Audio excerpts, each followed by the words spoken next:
Students, my self नियति गुप्ता। हम लोगों ने materials, non metals and metals खत्म कर लिया था क्लास 8 का। सो स्टूडेंट्स, अब हम एनसीईआरटी बैक एक्सरसाइज पे आते हैं। Question 1, which of the following can be beaten into thin sheets. Students, इस प्रॉपर्टी को क्या कहते हैं जिसमें हम थिन शीट्स में कन्वर्ट कर देते हैं किसी भी मेटल को, उसको हम कहते हैं मेलिबिलिटी। स्टूडेंट्स, हमने ये पढ़ा था कि जो मेलिबिलिटी है वो सिर्फ मेटल्स में होती है, नॉन मेटल्स में नहीं होती है। फॉस्फोरस, सल्फर, ऑक्सीजन तीनों नॉन मेटल है, तो ये तीनों ऑप्शंस नहीं हो सकते। जिंक एक इकलौता मेटल दिया हुआ है, तो first option is correct. Second question, which of the following statement is correct? All metals are ductile. Students, all सारे मेटल्स तो डक्टाइल नहीं होते जिनकी शीट्स बनती हैं, कुछ ही मेटल्स होते हैं। तो second option, all non metals are ductile. Non metals तो डक्टाइल होते ही नहीं है। Generally metals are ductile. Generally मतलब कि जनरली जो कुछ मेटल्स होते हैं वो डक्टाइल होते हैं। Some non metals are ductile. Non metals ductile होते ही नहीं है, तो ये दोनों ऑप्शन तो वैसे ही खत्म हो गए। Third question, fill in the blanks.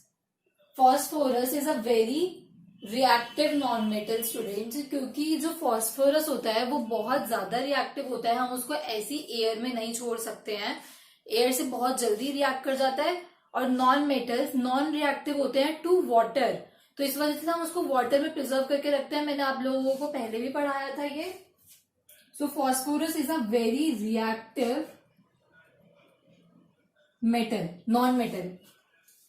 Second, metals are dash conductor of heat and dash. Metals are good conductor of heat and electricity. ये तो प्रॉपर्टीज पे ही है पूरा। Good conductors of heat and electricity. Iron is, students यहाँ पे displacement reaction आपको अगर याद है तो आप कर लेंगे। Iron is more reactive than copper. More. D, metals react with acids to produce hydrogen gas. मैंने आप लोगों को बताया था पॉप साउंड प्रोड्यूस होती है, उसकी साउंड का नाम याद रखिएगा स्टूडेंट्स, पॉप साउंड, क्योंकि 1 मार्कर में ये पूछ लिया जाता है।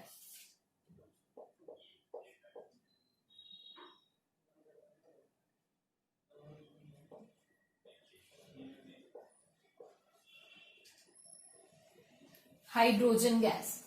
सो स्टूडेंट्स, नेक्स्ट क्वेश्चन पे आते हैं। आई होप आप लोगों को ये सब कुछ क्लियर होगा। So students, now question 4, true and false. A, generally non metals react with acids. तो ये फॉल्स है स्टूडेंट्स, क्योंकि नॉन मेटल्स तो एसिड के साथ रिएक्ट ही नहीं करता। False. Sodium is a very reactive metal. True, क्योंकि स्टूडेंट्स मैंने आप लोगों को बताया था कि सोडियम को हमें केरोसिन ऑयल में प्रिजर्व करके रखना पड़ता है। हम ऐसे उसे खुला नहीं छोड़ सकते, वो बहुत ज्यादा एक्सप्लोसिव हो जाता है इन नेचर, इन एटमॉस्फेयर खुले में। Copper displace zinc from zinc sulphate solution. तो स्टूडेंट्स, जिंक जो होता है वो कॉपर से मोर रिएक्टिव होता है, तो कॉपर जिंक को डिस्प्लेस नहीं कर पाएगा। Copper is less reactive. False. Coal can be drawn into wires. Students, coal तो वायर्स में ड्रॉ नहीं हो सकता। पहली बात, वो नॉन मेटल है, उसके पास डक्टिलिटी वाली प्रॉपर्टी है ही नहीं। फॉल्स। यहां पे रीजन में non metals do not have ductility as their property.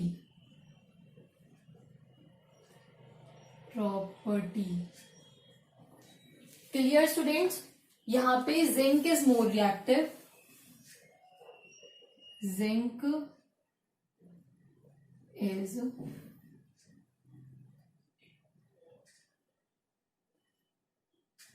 more reactive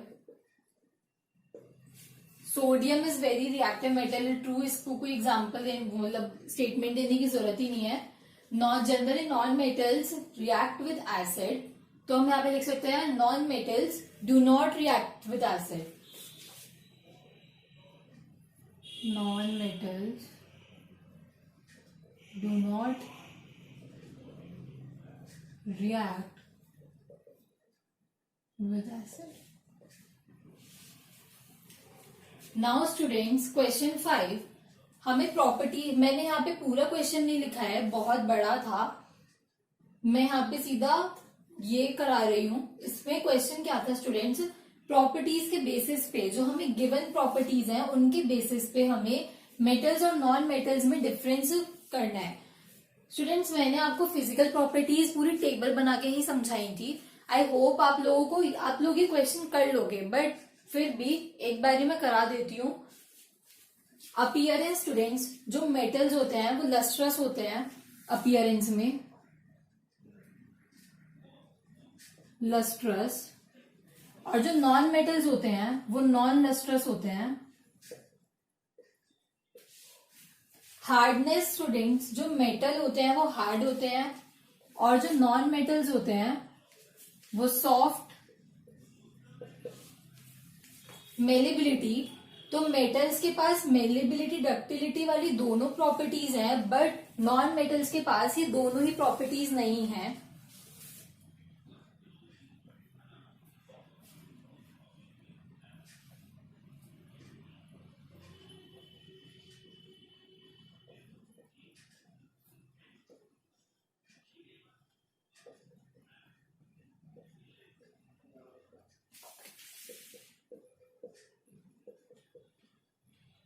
same यहाँ पे, एंड यहाँ पे डक्टिलिटी रिप्लेस हो जाएगा। Heat conduction and conduction of electricity, तो ये दोनों गुड कंडक्टर और ये दोनों में bad conductor. Good conductor of heat and electricity, bad conductor. आप स्टूडेंट्स आप लोग अलग अलग लिखिएगा, मैंने एक में कंबाइन करके लिख दिया है बैड कंडक्टर इन दोनों के लिए। Okay students, now next question. मैं आप लोगों को फिजिकल प्रॉपर्टीज का लिंक भी प्रोवाइड कर दूंगी इसी वीडियो में, इफ यू गाइज वांट, या मैं डाल ही दूंगी। आप लोगों को अगर ये वाली वीडियो नहीं देखी है तो आप लोग देख लेना। Now next question. So students, sixth question now, give reason. A, aluminium foil are used to wrap food items। Students, aluminium foil, aluminium एक मेटल है जिसके पास मेलेबिलिटी एज अ प्रॉपर्टी है। स्टूडेंट्स, मैंने आपको जब मैं फिजिकल प्रॉपर्टीज करा रही थी मैंने तब भी बताया था कि एल्यूमिनियम फॉइल ही क्यों यूज करा जाता है उसमें फूड आइटम्स को रैप करने के लिए। तो हम यहाँ पे डायरेक्ट आंसर देखते हैं। Answer A, aluminium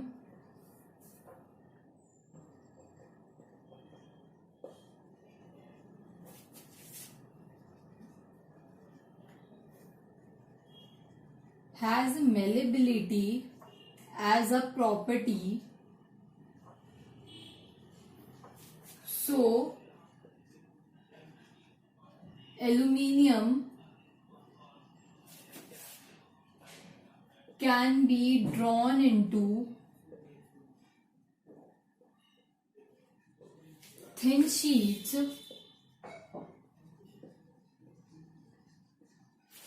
hence it can be used as wrap, as a foil to wrap food items. Clear students? Now B part, immersion rods for heating liquids are made up of metallic substances. So students, ये metallic substances की क्यों बनाई जाती है? क्योंकि वो एक good conductor है हीट का। जो मेटल्स होते हैं वो गुड कंडक्टर होते हैं हीट के, इसी वजह से जो इमर्शन रॉड्स हैं वो मेटल की बनाई जाती हैं। B,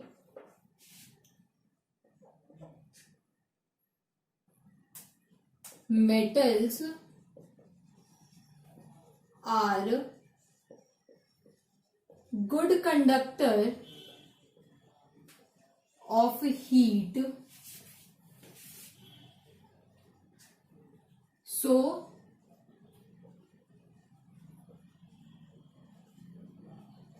immersion rods are made up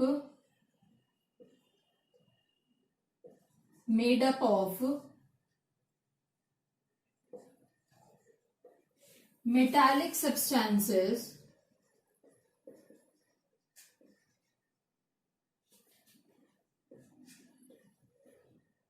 for heating liquids.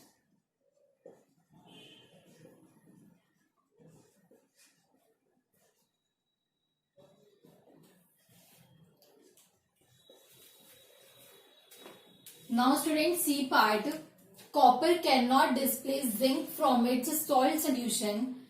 तो स्टूडेंट्स, ये हमने पिछले क्वेश्चन में भी देखा था कि जो कॉपर है वो जिंक को रिप्लेस नहीं कर सकता जब हम ट्रू फॉल्स कर रहे थे, क्योंकि जो जिंक है वो ज्यादा रिएक्टिव होता है कॉपर से, तो कॉपर नहीं कर सकता उसे replace. Copper can not replace zinc from its solution because zinc is more reactive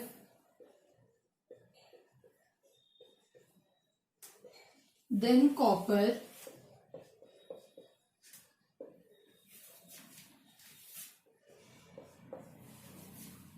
Now D part. Sodium and potassium are stored in kerosene. So students, sodium और पोटेशियम दोनों ही ऐसे मेटल्स हैं जो अगर हम एटमॉस्फेयर में ऐसी खुला छोड़ देंगे तो वो बहुत ही एक्सप्लोसिव होते हैं। एटमॉस्फेयर की ऑक्सीजन से वो रिएक्ट कर जाएंगे, जो हमारे लिए ठीक नहीं है। इस वजह से हम उसे केरोसिन में स्टोर करते हैं। और ये बात मैं आप लोगों को कम से कम दूसरी तीसरी बार बता रही हूँ। Sodium and potassium are very reactive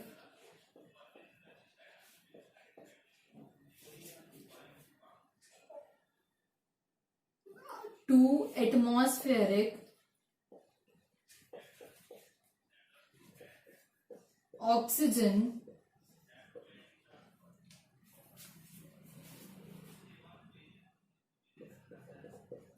it is very explosive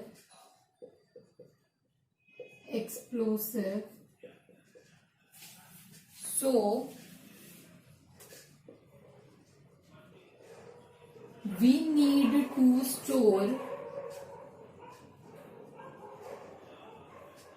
sodium and potassium in kerosene. Okay students, I hope you are understanding all the reasons. Now next question. Now seventh question. Can you store lemon pickle in an aluminium utensil? So students, aluminium is a metal and lemon में acid होता है, citric acid. So जो metals होते हैं वो acid के साथ react कर जाते हैं। हमने वो भी देखी थी reaction. Sorry students, 2 minutes. Answer: no, we cannot store lemon pickle in an aluminum utensil because acid present in lemon react with aluminum to produce hydrogen gas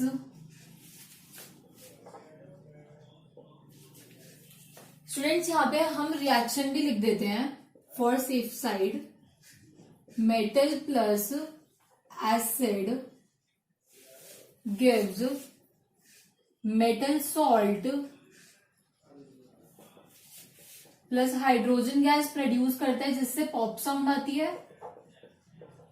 pop sound. So students reaction हो जाएगी. इस वजह से हम जो lemon pickle होता है वो एल्यूमिनियम यूटेंसिल में कभी भी स्टोर नहीं करते हैं. यही इसकी एक्सप्लेनेशन है. अगर आप लोग अभी से हर एक चीज में इक्वेशन लिखने की आदत डाल लेंगे तो ये कोई बुरी हैबिट नहीं है, आगे तक के लिए आपको काम आएगा. Next question students, match gold.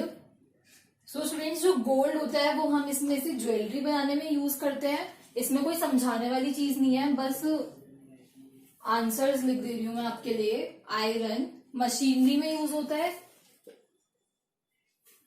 Aluminium हमने अभी पढ़ा rap in food.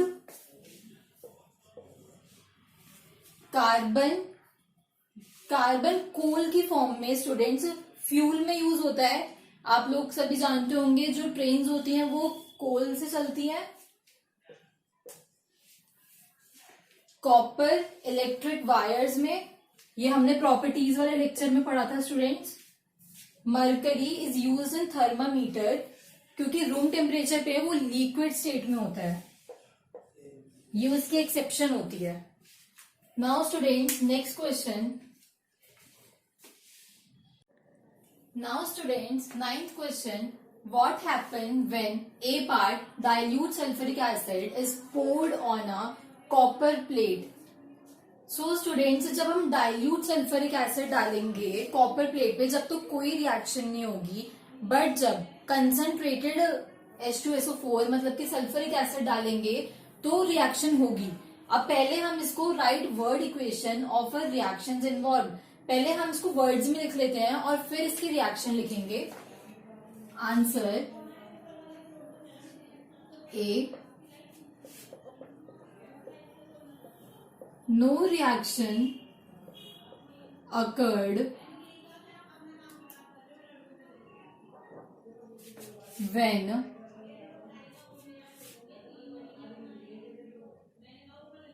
dilute sulfuric acid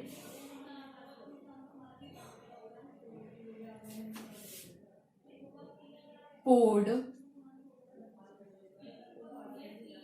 on a copper plate but blue colored solution occur when concentrated. Student से कंसंट्रेटेड होता है. कंसंट्रेटेड सल्फ्यूरिक, या मैं पूरा ही concentrated sulfuric acid poured on copper plate. Students reaction क्या होगी? concentrated H2SO4 that is sulfuric acid plus Cu copper gives copper sulphate plus hydrogen gas evolve होगी. यहाँ पे भी स्टूडेंट्स पॉप साउंड ही प्रोड्यूस होगी और ये जो होगा वो ब्लू कलर्ड सोल्यूशन होगा. Blue coloured solution. Okay students clear. Now B part. Iron nails are placed in copper sulphate solution. Students, जो आयरन होता है वो कॉपर से ज्यादा रिएक्टिव होता है, तो वो कॉपर को रिप्लेस कर देगा। पहले हम इसको वर्ड्स में लिखेंगे, फिर reaction. B, iron is more reactive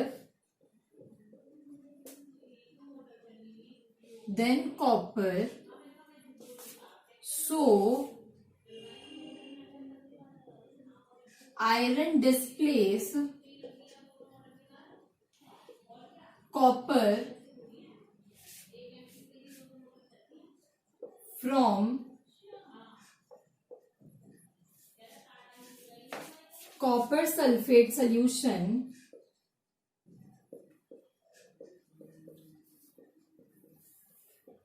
यहां पे रिएक्शन आ जाएगी students, CuSO4 plus Fe gives FeSO4 plus Cu. Clear students? Now next question. Now 10th question. Saloni took a piece of burning charcoal and collected the gas evolved in a test tube. Students, एक test tube में सलोनी ने gas evolve जो है हुई है charcoal से, burning charcoal से, उसे एक टेस्ट ट्यूब में कलेक्ट करा है। तो फिर इसमें हमसे ए पार्ट पूछा हुआ है, how will she find the nature of the gas. Nature of the gas मतलब नेचर क्या होता है कि वो एसिडिक है, बेसिक है या न्यूट्रल है। स्टूडेंट्स, वो गैस इन तीनों में से कौन सी चीज है। तो यहाँ पे आंसर, पहले सलोनी ने कलेक्ट कर लिया है टेस्ट ट्यूब में वो गैस, उसके बाद हम उसमें वाटर ऐड करेंगे रिएक्शन कराने के लिए, जिससे हमें पता चलेगा स्टूडेंट्स कि वो एसिडिक है, बेसिक है या न्यूट्रल है।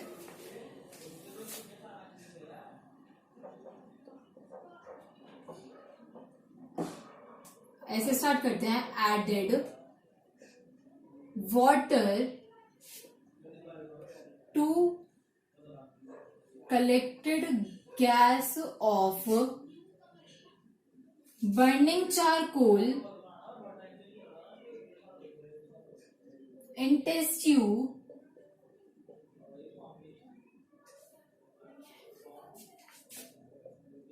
then take blue litmus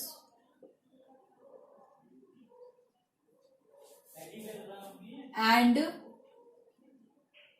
dip it into test tube, then blue litmus turns red, so it's acidic in nature. Students, blue litmus red हो जाता है तो फिर जो हमारा सोल्यूशन होता है वो एसिडिक होता है, ये हम लोग पढ़ चुके हैं। ये ए पार्ट था। Now B part. Students, B part में हमें इक्वेशन लिखनी है, तो बर्निंग चारकोल की equation, carbon from charcoal and O2 oxygen from atmosphere, so carbon from charcoal and reacts with oxygen,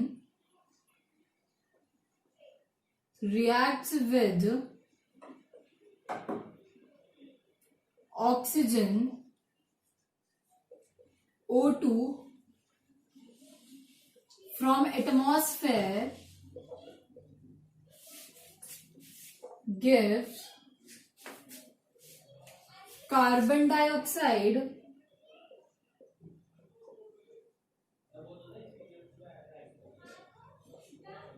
CO2, carbon plus O2 gives CO2 gas.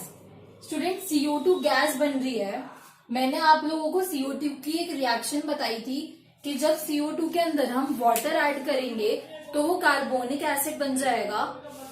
तो यहाँ पे students वही चीज हुई है, हमने वाटर इसीलिए ऐड करा है ताकि ये एक कोई भी वो बन जाए एसिडिक या basic substance.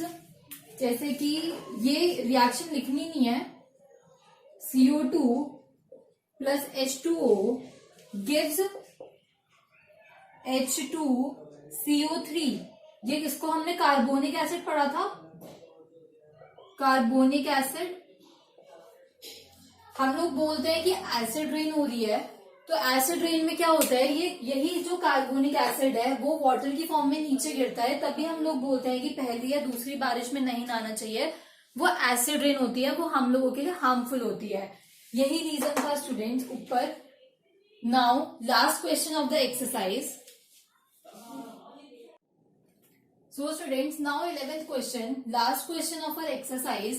One day, Rita went a jeweler's shop with her mother. Her mother gave an old jewelry to the goldsmith to polish. Polish कराने के लिए gold jewelry दी है उसकी mother ने। Next day, when they brought the jewelry back, they found that there was a slight loss in its weight. Can you suggest a reason? Students, पहले wait ज्यादा था jewellery का, पर जैसे ही हमने पॉलिश कराया ज्वेलरी वैसे ही उसका वेट लूज हो गया। उसका रीजन पूछा है। तो स्टूडेंट्स, एक चीज होती है एक्वारिशिया। स्टूडेंट्स, वो बहुत ही ज्यादा कंसेंट्रेटेड होती है, बहुत ही ज्यादा मतलब हाई लेवल पे। उसमें कुछ भी हम चीज डालें तो वो डिसॉल्व हो जाती है ऐसे ही। तो स्टूडेंट्स, उससे ये पॉलिश कराया जाता है। पहले हम सबसे पहले इससे भी पहले क्वेश्चन करने से पहले एक्वारिशिया की डिफाइन देखते हैं कि एक्वारिशिया होता क्या है। एक्वारिशिया स्टूडेंट्स, ये एक मिक्सचर होता है नाइट्रिक एसिड और हाइड्रोक्लोरिक एसिड का। It is a concentrated mixture of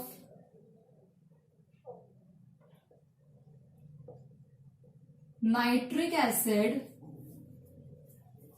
and hydrochloric acid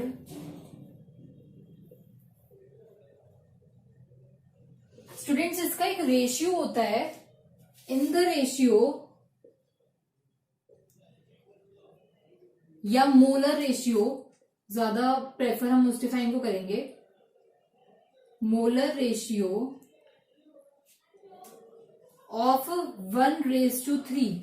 मतलब कि अगर हम एक टेस्ट ट्यूब या एक कुछ भी नाइट्रिक एसिड का डाल रहे हैं तो 3 हाइड्रोक्लोरिक एसिड के डालेंगे, 2 नाइट्रिक एसिड के डाल रहे हैं तो 6 हाइड्रोक्लोरिक एसिड के डालेंगे। ऐसे ही इसके अगर 3 डालेंगे तो इसके 9 डालेंगे। स्टूडेंट्स, ऐसे ही हिट एंड ट्रायल चलता रहेगा। नाउ यहां पे भी same reason. Answer, weight loss of gold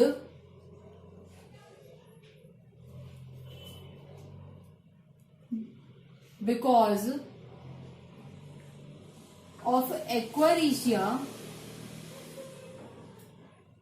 students, जो एक्वारिशिया होता है वो जो सबसे अपर लेयर होता है गोल्ड की, जो बहुत ज्यादा डल हो चुकी होती है, उसे रिमूव करके नई वाली जो नीचे वाली लेयर है, शाइनी लेयर, उसे ऊपर ले आता है। क्योंकि वो जो ऊपर वाली लेयर होती है वो तो खत्म ही हो जाती है, तो जो नीचे शाइनी लेयर है वो ऊपर दिखने लग जाती है। उसकी एक्वारिशिया की वजह से इस तरीके से पॉलिश करी जाती है।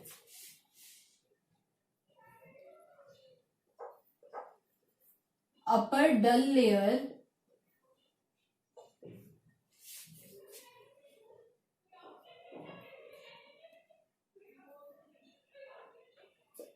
removed by aquarigia and lower shiny layer appears so students ऐसे ही पॉलिश होती है। स्टूडेंट्स आज की हम क्लास यहीं पे खत्म करते हैं। हमने एनसीईआरटी एक्सरसाइज कंप्लीट कर ली है। नेक्स्ट क्लास में हम लोग इसकी एग्जाम्पलर भी कर लेंगे। जब तक आप लोग इसे रिवाइज करिए और ठीक से इसके क्वेश्चन आंसर्स वगैरह सब कुछ पढ़ लीजिए। अब हम नेक्स्ट क्लास में मिलते हैं।